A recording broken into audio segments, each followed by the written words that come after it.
Kumusta mga ka-Smart Pinoy? Alam nyo ba na kahit maliit lang ang bakuran, pwede pa ring maging maganda at kapakipakinabang?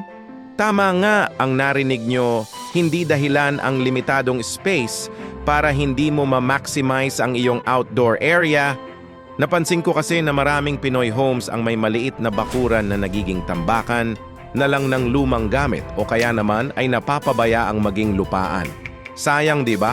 Imagine mo, pwede palang maging extension ng bahay mo yan para sa family bonding at relaxation. Kaya nga excited akong ibahagi sa inyo ang mga Smart Pinoy outdoor space hacks na siguradong magpapaganda sa inyong bakuran kahit tight budget. Una sa lahat, subukan nating gumawa ng vertical garden. Hindi mo kailangan ng malawak na espasyo para magkaroon ng sariling hardin. Pwede kang gumamit ng recycled bottles o kaya naman ay hanging planters para magkaroon ng fresh herbs at ornamental plants. Pangalawa, mag-invest tayo sa foldable furniture. Genius solution to lalo na sa mga limited space. Pwedeng dining area sa umaga, tambayan sa hapon, tapos kapag hindi ginagamit, madali lang itago para hindi makakain ng space.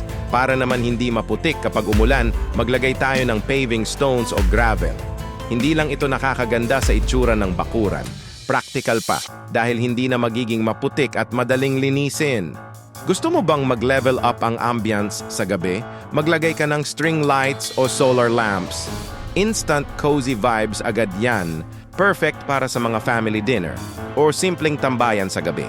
Plus, nakakatipid pa sa kuryente kapag solar-powered. At isa sa mga paborito kong hack, ang multi-use area concept. Sa umaga, pwedeng tambayan o mini garden. Sa hapon naman, pwedeng sampayan ng labada. Ganyan dapat, functional at practical.